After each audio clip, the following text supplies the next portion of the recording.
अस्सलामुअलैकुम। कैसे हैं आप सब? उम्मीद करता हूं कि आप सब बिल्कुल ठीक होंगे। तो जिस तरह से आपको पता है हमारे पास ये माई एसक्यूएल डेटाबेस की लेक्चर सीरीज चल रही है।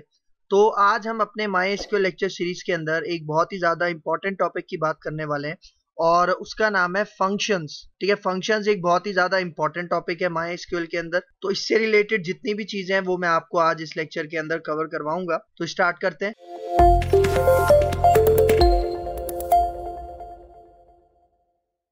अब यहाँ पे देखो, फंक्शंस को MySQL के अंदर समझाने से पहले मैं आपको बताता हूँ कि फंक्शंस का प्रोग्रामिंग के अंदर क्या कॉन्सेप्ट है, मतलब प्रोग्रामिंग लैंग्वेजेस के अंदर फंक्शंस क्या क्या कॉन्सेप्ट होता है। तो आप यहाँ पे देखो, पहला point, a function is a block of code that performs a specific task. ठीक है, फंक्शन क्या होता है प्रोग्रामिंग में? एक ब्लॉक होता है जिसके अंदर मल्टीपल लाइंस का हमारे पास कोड होता है। ठीक है, और वो जो ब्लॉक ऑफ कोड होता है वो क्या करता है, कोई ना कोई स्पेसिफिक टास्क परफॉर्म करके देता है। मतलब कोई एक पर्टिकुलर काम वो फंक्शन आपको परफॉर्म करके देता है। जिस तरह अक्सर प्रोग्रामिंग लैंग्वेजेस के अंदर जब भी हमें यूजर से इनपुट लेना होता है या फिर आउटपुट में कुछ प्रिंट करवाना होता है तो इसके फंक्शंस पहले से प्रोग्रामिंग लैंग्वेजेस के अंदर मौजूद होते हैं। ठीक है, मतलब अगर मुझे इनपुट लेना है तो उसके लिए एक फंक्शन है और उस फंक्शन का क्या काम है कि वो सिर्फ और सिर्फ कौन सा स्पेसिफिक टास्क परफॉर्म करेगा, वो यूजर से इनपुट लेगा। सेम इसी तरह प्रिंट करवाने के लिए एक अलग से फंक्शन होता है जिसका स्पेसिफिक टास्क क्या होता है कि डेटा को प्रिंट करवाना।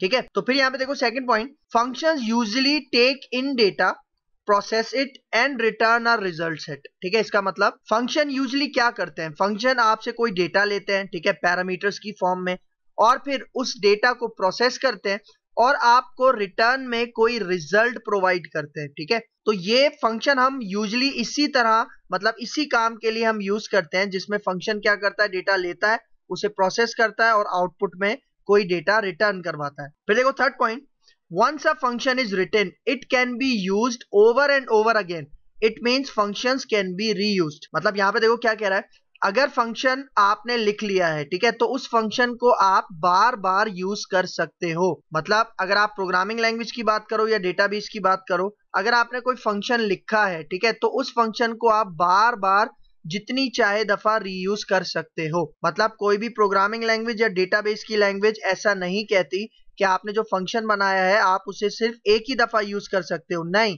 आप जितनी चाहे दफा उस फंक्शन को रीयूज कर सकते हो। तो देखो, ये तो हमने बात की फंक्शंस की जो कि प्रोग्रामिंग के अंदर हम पढ़ के आए हैं। ठीक है, अब बात करते हैं फंक्शंस को MySQL में किस तरह से समझा जाता है। ठीक है, तो यहाँ पे देखो पहला point, in MySQL a function is a stored program that you can pass parameters into and then return a value. मतलब देखो, यहाँ पे भी तकरीबन वही डेफिनेशन है जो प्रोग्रामिंग में है। मतलब यहाँ पे क्या कह रहा है, फंक्शन एक स्टोर्ड प्रोग्राम होता है। स्टोर्ड प्रोग्राम मतलब जो कि हम पहले से बना के स्टोर रखते हैं और फिर उसको कॉल करते हैं और कॉल करने के बाद हम उसे कोई पैरामीटर्स प्रोवाइड करते हैं। पैरामीटर्स का मतलब उस फंक्शन को हम कोई डेटा प्रोवाइड करेंगे, वो उसे प्रोसेस करेगा और उसके बाद हमें कोई वैल्यू रिटर्न करेगा। ठीक है, मतलब MySQL के अंदर जो फंक्शंस हैं उनके अंदर वैल्यू लाजमी रिटर्न होती है। ये पॉइंट आपने अपने माइंड में रखना है। मतलब आपके पास ऐसा कोड है जो आप चाह रहे हो कि भाई, आपको लगता है कि मेरे पास एक 10 लाइन का कोड है जो मुझे बार बार यूज करना पड़ता है, मतलब बार बार कॉपी पेस्ट करना पड़ता है। तो आप क्या करो, आप बार बार उसे कॉपी पेस्ट नहीं करो, बल्कि उसको किसी फंक्शन के अंदर रख दो और उस फंक्शन का कोई छोटा सा नाम दे दो और फिर जब जब आप उस फंक्शन को कॉल करोगे ना, तब तब आपको वो 10 लाइन का कोड एग्जीक्यूट होता हुआ नजर आएगा। तो बेसिकली इसी कॉन्सेप्ट के लिए हम फंक्शंस का यूज करते हैं। अच्छा देखो, ये जो फंक्शन की डेफिनेशन है ना, ये स्टोर्ड प्रोसीजर से बहुत ज्यादा मिलती है। ठीक है, लेकिन अगर मैं फंक्शन और स्टोर्ड प्रोसीजर के दरमियान आपको एक डिफरेंस बताऊं, स्टोर्ड प्रोसीजर में रिटर्न करें या ना करें ये ऑप्शनल होता है। ठीक है, लेकिन फंक्शन के अंदर हमें कोई ना कोई वैल्यू लाजमी रिटर्न करवानी पड़ती है। ये एक मेन डिफरेंस है फंक्शन और स्टोर्ड प्रोसीजर में। और भी बहुत सारे डिफरेंसेस हैं फंक्शन और स्टोर्ड प्रोसीजर में, उनको हम आने वाले लेक्चर्स के अंदर कवर करेंगे। लेकिन अगर किसी ने स्टोर्ड प्रोसीजर का कॉन्सेप्ट नहीं पढ़ा तो हमारी इसी MySQL की प्लेलिस्ट में स्टोर्ड प्रोसीजर की वीडियो मौजूद है, उसका लिंक भी मैं आपको इसी वीडियो की डिस्क्रिप्शन में दे दूंगा। तो अगर किसी को स्टोर्ड प्रोसीजर के बारे में नहीं पता तो पहले आप वो वाली वीडियो देख लो, तो आपको ये जो मैं डिफरेंसेस बताऊंगा फंक्शन और स्टोर्ड प्रोसीजर के, वो बहुत अच्छे से समझ में आ जाएंगे। फिर देखो next point, a function in MySQL is a सब programme that is used to perform an action such as complex calculation and returns the result of action as a value. मतलब देखो यहाँ पे क्या कह रहा है फंक्शन को, यहाँ पे फंक्शन को एक सब प्रोग्राम कह रहा है, किसका, MySQL का। मतलब मुझे MySQL के अंदर कोई एक बड़ा सा प्रोग्राम बनाना है, ठीक है, बड़ा सा एक डेटाबेस बनाना है, उसके अंदर बहुत सारे एक्शन परफॉर्म करने हैं। तो उन एक्शन को परफॉर्म करने के लिए मैं अलग अलग फंक्शंस क्रिएट कर सकता हूं। तो फंक्शन बनाने से क्या होगा, जो हमारे पास कॉम्प्लेक्स कैलकुलेशंस होती हैं उनको हम डिवाइड कर देते हैं अलग अलग फंक्शंस में, तो उसकी मेंटेनेंस बहुत ज्यादा आसान हो जाती है। और जिस तरह मैंने आपको क्या बताया, जो MySQL के फंक्शंस हैं वो लाजमी कोई ना कोई रिजल्ट आपको रिटर्न करते हैं, और वो आपसे कोई वैल्यू भी लेते हैं, पैरामीटर्स के अंदर कोई डेटा भी एक्सेप्ट करते हैं। फिर देखो next point, MySQL functions are useful objects in MySQL databases. देखो ये बहुत इंपॉर्टेंट पॉइंट है। देखो फंक्शंस जो होते हैं ना, वो हमारे MySQL डेटाबेस के अंदर फिजिकली स्टोर्ड होते हैं। जिस तरह से स्टोर्ड प्रोसीजर स्टोर्ड होते हैं हमारे डेटाबेस के अंदर, हमारे टेबल्स जिस तरह फिजिकली स्टोर होते हैं हमारे डेटाबेसेस के अंदर, मतलब टेबल्स हो गए, फंक्शंस हो गए, स्टोर्ड प्रोसीजर्स हो गए, ये आपके बहुत ज्यादा यूजफुल और फिजिकल ऑब्जेक्ट्स हैं जो हमारे डेटाबेस में फिजिकली स्टोर होते हैं, ठीक है। फिर देखो next point, a function is a set of MySQL statements. ठीक है, देखो यहाँ पे क्या कह रहा है, MySQL के अंदर जो फंक्शन है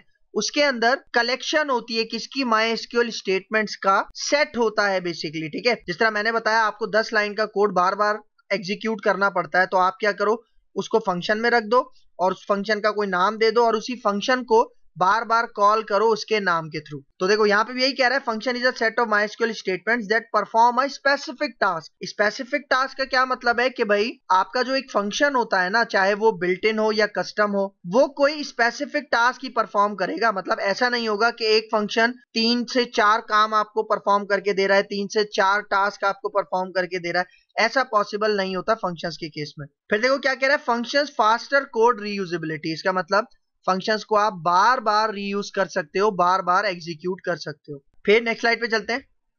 अब यहां पे देखो क्या कह रहा है, if you have to repeatedly write large SQL scripts to perform the same task you can create a function that performs that task. देखो भाई बात जो अभी मैंने आपको पीछे बताई कि अगर आपके पास कोई लार्ज SQL स्क्रिप्ट है, मतलब लार्ज आपके पास कोई MySQL का कोड है जो आपको बार बार यूज करना पड़ता है, मतलब एक सेम टास्क आपको बार बार परफॉर्म करना पड़ता है, तो आप क्या करो, उसका एक फंक्शन बना दो और उस फंक्शन को बार बार रीयूज करो। इससे क्या होगा, आपका जो प्रोग्राम है उसकी जो कॉम्प्लेक्सिटी है वो क्या हो जाएगी, कम हो जाएगी। फिर देखो next point, next time instead of rewriting the SQL you can simply call that function. मतलब आपने 10 लाइन का कोड है या 20, 50 या 1000 लाइन का कोड आपने फंक्शन के अंदर लिखा हुआ है, तो अगर आप उसको फंक्शन के अंदर लिख दोगे तो उससे फायदा ये होगा कि आपको वो जो जितनी भी लाइंस ऑफ कोड है वो बार बार रीराइट करने की जरूरत नहीं है, बार बार लिखने की जरूरत नहीं है। आप क्या करो, सिंपली उसको कॉल करते जाओ और वो आपके पास एग्जीक्यूट होता जाएगा। फिर देखो next point, a function accepts inputs in the form of parameters and returns a value. ठीक है, देखो ये बहुत इंपॉर्टेंट पॉइंट है।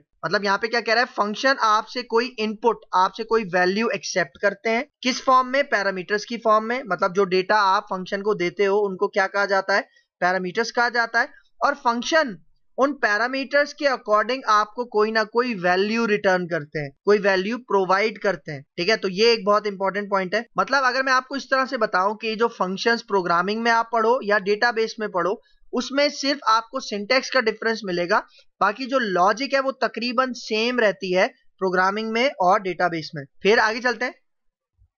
अब यहां पे देखो क्या कह रहा है, there are 2 types categories of functions available in MySQL, they as follows. मतलब देखो यहाँ पे क्या कह रहा है, हमारे पास MySQL के जो फंक्शंस हैं उनको 2 टाइप्स में, 2 कैटेगरीज में डिवाइड किया गया है। सबसे पहले आ जाता है आपके पास सिस्टम डिफाइंड फंक्शंस।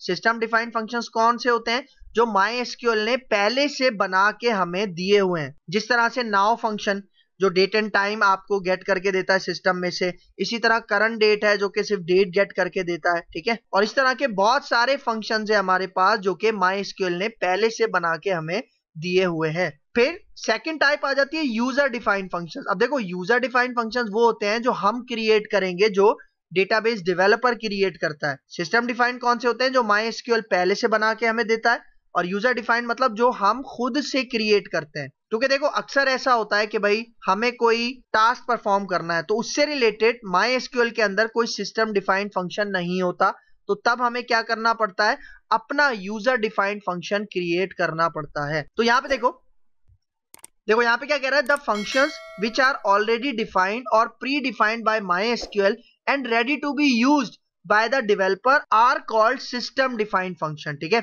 वही पॉइंट बता रहा है जो अभी मैंने आपको बताया, जो MySQL के अंदर पहले से बने हुए हैं, ठीक है, पहले से प्री डिफाइंड है और जिनको हम सिर्फ डायरेक्टली क्या करते हैं, यूज करते हैं, जो कि रेडी टू यूज होते हैं बाय द डेवलपर, उनको कहा जाता है सिस्टम डिफाइंड फंक्शंस। ठीक है, फिर देखो यहाँ पे क्या कह रहा है, if the function is defined by the developer then such functions are called as a user defined function. जिस तरह मैंने बताया, बहुत सारी ऐसी लॉजिक्स होती हैं जिसके लिए MySQL में सिस्टम डिफाइंड फंक्शंस नहीं होते, तो उस केस में हमें क्या करना पड़ता है, हमें खुद से, मतलब डेवलपर को खुद से अपने custom functions, user defined functions बनाने पड़ते हैं। फिर आगे चलते हैं। अब यहाँ पे देखो, अब ये बहुत इंपॉर्टेंट पॉइंट है, two ways of declaring functions. मतलब जब भी हम फंक्शंस बनाते हैं तो फंक्शंस को हम दो तरीकों से बना सकते हैं। ठीक है, देखो सबसे पहले क्या कह रहा है, सम फंक्शंस टेक पैरामीटर्स, मतलब कुछ फंक्शंस क्या लेते हैं, पैरामीटर्स एक्सेप्ट करते हैं। Do some processing and returning some result back, मतलब कुछ फंक्शंस आपसे पैरामीटर लेते हैं, पैरामीटर का मतलब आपसे, यूजर से कोई डेटा लेते हैं और उसके ऊपर प्रोसेसिंग परफॉर्म करते हैं और फिर आपको कोई ना कोई रिजल्ट रिटर्न करते हैं। फॉर एग्जाम्पल देखो, SQL के अंदर, MySQL के अंदर एक फंक्शन होता है SQRT, ये हमारे पास प्री डिफाइंड मतलब सिस्टम डिफाइंड फंक्शन है, और SQRT का मतलब स्क्वायर रूट।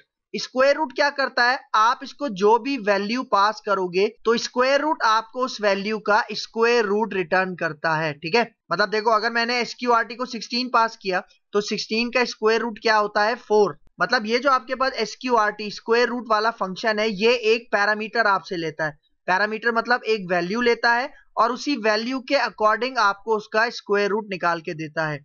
तो जो फंक्शंस आपके पास पैरामीटर एक्सेप्ट करते हैं, आपसे कोई इनपुट एक्सेप्ट करते हैं, उनको कहा जाता है पैरामीटराइज फंक्शंस। ठीक है, देखो यहाँ पे मैंने लिखा हुआ है बोल्ड करके, मतलब जो फंक्शन आपसे कोई डेटा लेगा वो पैरामीटराइज फंक्शंस होंगे। फिर देखो next point, some functions do not take any parameters, मतलब कुछ फंक्शंस ऐसे भी होते हैं जो यूजर से कोई डेटा एक्सेप्ट नहीं करते, जो डेटा टेक नहीं करते, but return some results back, लेकिन वो आपको कोई ना कोई रिजल्ट लाजमी रिटर्न करते हैं। अब देखो इन दोनों लाइंस में, इन दोनों पैराग्राफ्स में एक चीज कॉमन क्या है कि फंक्शन वैल्यू लाजमी रिटर्न करते हैं। ये पॉइंट आपने याद रखना है। तो यहाँ पे यही कह रहा है, कुछ फंक्शंस पैरामीटर तो एक्सेप्ट नहीं करते लेकिन आपको रिजल्ट में वैल्यू जरूर रिटर्न करवाते हैं। फॉर एग्जांपल देखो यहाँ पे एक बिल्ट इन फंक्शन होता है नाउ, MySQL के अंदर एक प्री डिफाइंड फंक्शन है जिसका नाम है नाउ। नाउ क्या करता है, देखो now will return the current date and time, like मतलब जिस टाइम पे, मतलब जिस वक्त में आप इस नाउ फंक्शन को एग्जीक्यूट करोगे तो नाउ फंक्शन क्या करता है, कोई भी पैरामीटर नहीं लेता, लेकिन ये आपको रिटर्न में आपके सिस्टम से जो भी करंट डेट एंड टाइम होता है वो आपको रिट्रीव करके देता है। तो इसका मतलब नाउ फंक्शन कोई भी पैरामीटर एक्सेप्ट नहीं करता, इसलिए इस फंक्शन को कहा जाता है नॉन पैरामीटराइज फंक्शंस। मतलब यहाँ पे देखो ये जो स्क्वायर रूट है और नाउ है, ये तो प्री डिफाइंड फंक्शंस है ना, सिस्टम डिफाइंड है, तो हम खुद से भी हम ऐसे यूजर डिफाइंड फंक्शंस बना सकते हैं जो कि पैरामीटराइज फंक्शन भी हो सकते हैं और नॉन पैरामीटराइज फंक्शंस भी हो सकते हैं। तो मतलब दो तरीकों से हम फंक्शंस को डिक्लेयर कर सकते हैं, पैरामीटराइज या नॉन पैरामीटराइज। ठीक है, फिर आगे चलते हैं। अब देखो नेक्स्ट पॉइंट में यहाँ पे क्या कह रहा है, so we can conclude that a function may have a parameters that is optional but a function should always return some value that is mandatory. ठीक है, मतलब देखो इस पॉइंट में क्या कह रहा है कि फंक्शंस पैरामीटर्स ले भी सकते हैं या नहीं भी ले सकते, दोनों केसेस में फंक्शंस का आप कॉन्सेप्ट यूज कर सकते हो, क्योंकि पैरामीटर्स जो होते हैं फंक्शन में वो ऑप्शनल होते हैं, but a function should always return some value that is mandatory. मतलब यहाँ पे बहुत ज्यादा इंपॉर्टेंट पॉइंट समझने वाला ये है कि फंक्शन लाजमी कोई ना कोई वैल्यू रिटर्न करेंगे, ये मैंडेटरी है, मतलब ये लाजमी है कि वो कोई इंटीजर टाइप का डेटा रिटर्न करें या स्ट्रिंग मतलब वॉरचार टाइप का डेटा रिटर्न करें या कोई डेट रिटर्न करें या कोई भी वैल्यू वो रिटर्न कर सकते हैं, लेकिन रिटर्न लाजमी करेगा फंक्शन। स्टोर्ड प्रोसीजर में ऐसा नहीं होता, स्टोर्ड प्रोसीजर में हम रिटर्न करवा भी सकते हैं और नहीं भी करवा सकते, दोनों ऑप्शन हमारे पास होते हैं। ठीक है, तो अब आते हैं इसके थोड़े प्रैक्टिकल के ऊपर। तो प्रैक्टिकल के ऊपर आने से पहले सबसे पहले मैं आपको इसका सिंटैक्स समझा देता हूं कि फंक्शन का सिंटैक्स क्या है, उसको लिखते किस तरह से। तो देखो यहाँ पे मैंने सबसे पहले क्या किया है, सबसे पहले मैंने यहाँ पे एक डेलीमीटर डिफाइन किया और डेलीमीटर में यहाँ पे कौन सा यूज कर रहा हूँ, डबल फॉरवर्ड स्लैश। अब देखो पहले तो ये समझो कि हम डेलीमीटर यहाँ पे क्यों लगा रहे हैं। भाई देखो डेलीमीटर समझ लो कि आपका स्कोप, मतलब जब भी आप फंक्शन बनाते हो या स्टोर प्रोसीजर बनाते हो MySQL के अंदर, तो आपको ये डेलीमीटर डिफाइन करना पड़ता है। मतलब आप 2 फॉरवर्ड स्लैश यूज कर सकते हो या आप 2 डॉलर साइन भी यूज कर सकते हो। तो देखो मैं बता रहा हूं कि भाई देखो कि मैं जो यहाँ पे डेलीमीटर यूज कर रहा हूं, जो मैं स्कोप यूज कर रहा हूं, वो क्या है यहाँ पे डबल फॉरवर्ड स्लैश। और देखो ये स्कोप बंद कहां पे हो रहा है, देखो ये जो हमारे पास एंड का कीवर्ड है, एंड के बाद मैंने यहाँ पे दोबारा 2 फॉरवर्ड स्लैश यहाँ पे लगा दिए हैं, जो कि बता रहा है कि भाई ये जो फॉरवर्ड स्लैश का ये जो पूरा स्कोप था ये यहाँ पर एंड हो रहा है। लेकिन अगर आप लास्ट लाइन देखो, लास्ट लाइन पे मैंने क्या किया हुआ है, लास्ट लाइन पे मैं डेलीमीटर सेट कर रहा हूं, कौन सा, सेमीकोलन। भाई देखो हमारे पास जो बाय डिफॉल्ट डेलीमीटर होता है ना, वो कौन सा होता है, सेमीकोलन, ठीक है, जिसको हम टर्मिनेटर भी कहते हैं। लेकिन जब हम फंक्शंस या स्टोर प्रोसीजर के साथ काम कर रहे होते हैं, तब हम ये वाला डेलीमीटर यूज नहीं कर सकते। क्यों यूज नहीं कर सकते, ये अभी मैं आपको इसी लेक्चर के अंदर समझाऊंगा, जब मैं आपको इसका प्रैक्टिकल करके दिखाऊंगा। मतलब आप समझ लो कि ये डेलीमीटर क्या डिफाइन कर रहा है कि हमारा फंक्शन का स्कोप यहां से शुरू होगा और यहां पे आके हमारा ये फंक्शन का स्कोप खत्म हो जाएगा। मतलब जितना भी फंक्शन का हम कोड लिखेंगे वो इसी स्कोप के अंदर लिखेंगे। मतलब देखो ये उसी तरह है जिस तरह हम प्रोग्रामिंग में करली ब्रैकेट स्टार्ट करते हैं और करली ब्रैकेट एंड करते हैं और सारा कोड हम उसी के बीच में लिखते हैं। तो आप इन डेलीमीटर्स को उन करली ब्रैकेट्स की मीनिंग में समझ सकते हो कि भाई ये स्कोप कहलाता है। मतलब समझ लो ये ब्लॉक है जिसका ब्लॉक यहां से शुरू हो रहा है डेलीमीटर की फर्स्ट लाइन से और यहाँ एंड के बाद उसका स्कोप खत्म हो रहा है। और फिर देखो डेलीमीटर के बाद आपने क्या करना है, क्रिएट का कीवर्ड यूज करना है, फिर फंक्शन का कीवर्ड है और फिर आपके फंक्शन का नाम, जो कि आप अपनी मर्जी से रख सकते हो। और उसके बाद आपने यहाँ पे पेरेंथीसिस मतलब राउंड ब्रैकेट से स्टार्ट करना है और पैरामीटर्स डिफाइन करने हैं। और मैंने बताया था ये पैरामीटर्स भी ऑप्शनल होते हैं, मतलब आप पैरामीटर्स दो या ना दो, दोनों केसेस में फंक्शंस काम करते हैं। मतलब 0 पैरामीटर्स भी हो सकते हैं, 1 पैरामीटर, 2 पैरामीटर, 3 पैरामीटर्स भी हो सकते हैं। और जब भी आपने पैरामीटर डिफाइन करना है तो सबसे पहले पैरामीटर का नाम आएगा और उसके बाद उसकी डेटा टाइप आएगी। और अगर मल्टीपल पैरामीटर्स हैं तो आप उन्हें कॉमा से सेपरेट करके लिखोगे राउंड ब्रैकेट्स के अंदर। और फिर यहाँ पे देखो बहुत इंपॉर्टेंट पॉइंट, देखो यहाँ पे कीवर्ड यूज हो रहा है रिटर्न्स और उसके बाद आपने यहाँ पे रिटर्न टाइप लिखनी है। रिटर्न टाइप मतलब डेटा टाइप लिखनी है कि ये फंक्शन किस टाइप का डेटा रिटर्न करेगा। मतलब अगर इंटीजर रिटर्न करेगा तो रिटर्न टाइप में आप इंट लिखोगे, अगर स्ट्रिंग रिटर्न करेगा तो वॉरचार लिखोगे, डेट रिटर्न करेगा तो डेट या डेट टाइम वगैरह लिखोगे। मतलब ये वाली लाइन लाजमी आएगी फंक्शन के अंदर। मतलब आप लाजमी बताओगे कि ये फंक्शन किस टाइप का डेटा रिटर्न करता है और उसके लिए हम यूज करते हैं रिटर्न्स का कीवर्ड, मतलब एस लगा हुआ है। और फिर उसके बाद देखो बिगिन का कीवर्ड है और फिर उसके बाद एंड का। और जितनी भी आपको MySQL की स्टेटमेंट्स लिखनी है, सेट ऑफ स्टेटमेंट्स लिखनी है, वो बिगिन और एंड के बीच में लिखनी है। तो देखो ये है इसका बेसिक सिंटेक्स। और मैंने आपको यहाँ पे क्या बताया कि फंक्शन के लिए आप डेलीमीटर यूज कर सकते हो, आप ये सेमीकोलन वाला डेलीमीटर यूज नहीं कर सकते फंक्शंस या स्टोर प्रोसीजर के केस में।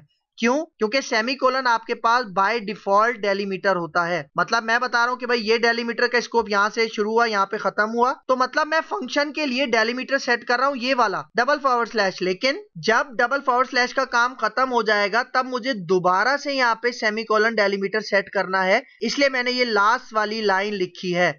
लास्ट वाली लाइन में क्या हो रहा है कि मैं दोबारा सेमीकोलन को अपना डेलीमीटर सेट कर रहा हूं, जो कि बाय डिफॉल्ट डेलीमीटर होता है। और देखो एक और इंपॉर्टेंट पॉइंट, देखो फंक्शन को सिर्फ बनाना काफी नहीं है, फंक्शन को आपने लाजमी कॉल करना पड़ता है उसको एग्जीक्यूट करने के लिए। और फंक्शन को हम कॉल किस तरह से करेंगे, यहाँ पे देखो सेलेक्ट स्टेटमेंट आप यूज करोगे और उसके बाद आपके फंक्शन का नाम और फिर उस फंक्शन के अंदर अगर कोई पैरामीटर्स आपने दिए हैं तो उनको आप वैल्यूज दोगे। तो जब भी हम फंक्शन को वैल्यूज प्रोवाइड करते हैं उसके पैरामीटर्स को, तो उसको क्या कहा जाता है, आर्ग्यूमेंट्स। और अगर आर्ग्यूमेंट्स मल्टीपल हैं तो उसको कॉमा से सेपरेट करके आप प्रोवाइड करोगे। तो अब आते हैं इसके प्रैक्टिकल के ऊपर और मैं आपको इसका प्रैक्टिकल समझाता हूं। तो देखो मैंने अपना वैम सर्वर स्टार्ट कर लिया है और यहाँ पे आके मैं लिखता हूँ local host PHP my admin, ठीक है। और यहाँ पे देखो ये मेरा PHP my admin है, यूजर नेम रूट है, पासवर्ड कुछ भी नहीं है, गो पे क्लिक करता हूँ, ठीक है।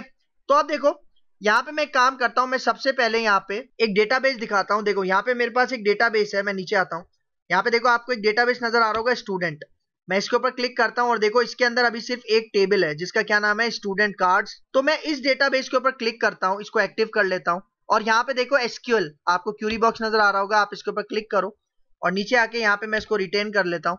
मतलब जो भी मैं फंक्शन बनाऊंगा उसकी जो क्यूरी लिखूंगा वो मैं यहाँ पे लिखूंगा। तो देखो मैं आपको सबसे पहला फंक्शन बनाना सिखाता हूँ विदाउट पैरामीटर्स, ठीक है, मतलब जो कि नॉन पैरामीटराइज फंक्शन होगा। तो देखो यहाँ पे मैं सबसे पहले क्या स्पेसिफाई करूंगा, डेलीमीटर। और मैंने क्या बताया, आप डेलीमीटर ये डबल फॉरवर्ड स्लैश भी यूज कर सकते हो या फिर आप ये डबल डॉलर साइन भी यूज कर सकते हो। मैं अपने केस में यूज करता हूँ डबल फॉरवर्ड स्लैश और उसके बाद क्रिएट का कीवर्ड आएगा और फिर फंक्शन का कीवर्ड आएगा, ठीक है। और मैं अपने इस फंक्शन का नाम रखता हूँ शो, चाहिए। और यहाँ पे देखो इस फंक्शन के अंदर अभी मैं कोई भी पैरामीटर्स पास नहीं कर रहा। और अब मैं यहाँ पे बताऊंगा कि फंक्शन क्या रिटर्न करेगा। फॉर एग्जांपल मैं कहता हूँ ये फंक्शन रिटर्न्स करेगा कौन सी टाइप, मैं कहता हूँ ये वॉरचार डेटा टाइप रिटर्न करेगा। और उसके बाद यहाँ पे मुझे बिगिन का कीवर्ड यूज करना है और फिर एंड का कीवर्ड यूज करना है। और फिर मैं यहाँ पे बताऊंगा कि भाई ये जो हमारे पास डेलीमीटर का स्कोप था वो यहाँ पे आके खत्म हो गया, ठीक है। और फिर उसके बाद जो डिफॉल्ट डेलीमीटर होता है सेमीकोलन, वो मैं यहाँ पे आके दोबारा सेट कर देता हूँ, ठीक है।